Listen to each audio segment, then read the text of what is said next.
Hello friends, എല്ലാവർക്കും പുതിയൊരു വീഡിയോയിലേക്ക് സ്വാഗതം.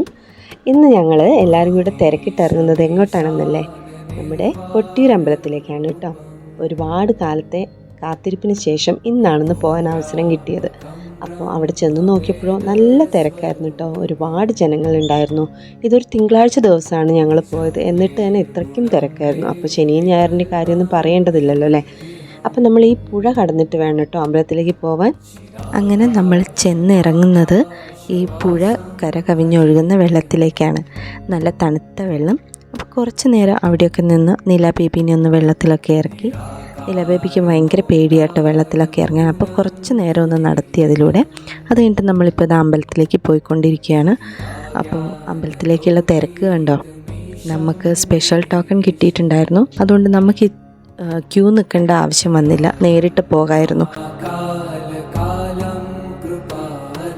ഇപ്പോൾ ടോക്കൺ എടുക്കാതെ വരികയാണെങ്കിൽ നമ്മൾ ഒരുപാട് നേരം ക്യൂവിൽ പെട്ടുപോകും.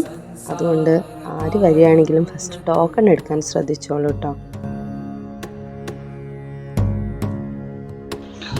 അപ്പോൾ ഞങ്ങൾ രാവിലെ ഒരു 7 മണി ആയപ്പോഴത്തേക്ക് അവിടെ എത്തിയിട്ടുണ്ടായിരുന്നു. അപ്പോൾ കുറച്ച് നേരം കൂടെ കഴിഞ്ഞാലുള്ള തിരക്ക് നമുക്ക് ഊഹിക്കാവുന്നതല്ലേ ഉള്ളൂ. അപ്പം നമ്മുടെ ഈ കൊട്ടിയൂർ ക്ഷേത്രം ശ്രീവിദ്യ രാജഗോപാല ക്ഷേത്രം എന്ന് അറിയപ്പെടുന്നുണ്ട്. ഇത് കേരളത്തിലെ കണ്ണൂർ ജില്ലയിലെ പ്രശസ്തമായ ഒരു ക്ഷേത്രമാണ്. ഇവിടെ ഇരട്ട ക്ഷേത്രങ്ങളുണ്ട്. ഒന്ന് വടക്കൻ കൊട്ടിയൂരെന്നും ഒന്ന് തെക്കൻ കൊട്ടിയൂരെന്നും അറിയപ്പെടുന്നു.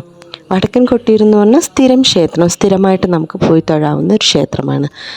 തെക്കൻ കൊട്ടിയൂർ എന്ന് പറഞ്ഞാൽ ഈ മൺപന്തലിൽ നിലനിൽക്കുന്ന താൽക്കാലിക ക്ഷേത്രമാണ്. ഇത് കൊല്ലവർഷത്തിൽ മാത്രം, അതായത് ഏപ്രിൽ ജൂൺ മാസങ്ങളിൽ മാത്രമാണ് തുറക്കപ്പെടുന്നത്. ഇത് ഈ വെള്ളത്തിൻ്റെ നടുവിലായിട്ടാണ് ശിവനെ സ്വയംഭൂ ലിംഗരൂപത്തിൽ ആരാധിച്ചു വരുന്നത്. അപ്പോൾ ഈ തെക്കൻ കൊട്ടിയൂരിൻ്റെ ഇതിഹാസം എന്ന് പറഞ്ഞാൽ ദക്ഷ പ്രജാപതി എന്ന മഹാരാജാവ് തൻ്റെ മകളായ സതിയെ ശിവനെ വിവാഹം ചെയ്തതിൽ ഒട്ടും സന്തോഷവാനായിരുന്നില്ല. ശിവനെ ക്ഷണിക്കാതെയാണ് ദക്ഷൻ മഹായാഗം നടത്തിയത്. അപ്പോൾ ശിവൻ്റെ സ്നേഹിനിയായ സതി അച്ഛൻ്റെ യാഗത്തിലെത്തിയെങ്കിലും അവിടെ ശിവനെ അവഹേളിക്കുന്നത് കണ്ട് സഹിക്കാനാവാതെ കോപത്താൽ ജ്വലിച്ച സതീദേവി യാഗാഗ്നിയിൽ ചാടി ആത്മാഹൂതി ചെയ്യുകയായിരുന്നു.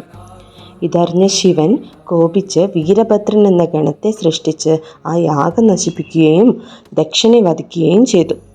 ഇത് നടന്നത് കൊട്ടിയൂർ ക്ഷേത്ര പ്രദേശത്തെന്നാണ് വിശ്വസിക്കപ്പെടുന്നത്.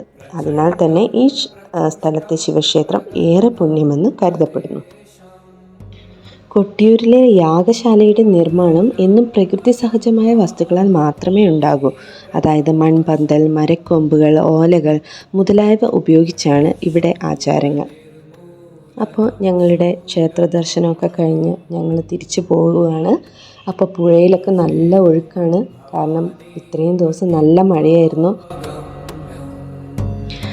അങ്ങനെ റോഡിൻ്റെ 2 സൈഡിലായിട്ട് ഇതുപോലെ നിറച്ചും കടകളുണ്ട്. അവിടെ പ്രധാനപ്പെട്ട ഒന്നാണ് ഓടപ്പൂവ്. ഓടപ്പൂവ് എന്ന് പറഞ്ഞിട്ടുണ്ടെങ്കിൽ ദക്ഷ മഹാരാജാവിൻ്റെ താടിയായിട്ടാണ് ഉപമിക്കുന്നത്. ഈ ഓടപ്പൂവ് ശിവൻ്റെ പ്രസാദമായിട്ട് നമ്മൾ വാങ്ങിച്ച് വീട്ടിൽ കൊണ്ടുപോയി തൂക്കിയിട്ടുണ്ടെങ്കിൽ ഐശ്വര്യം ഉണ്ടാകുമെന്നാണ് വിശ്വസിച്ചു പോരുന്നത്.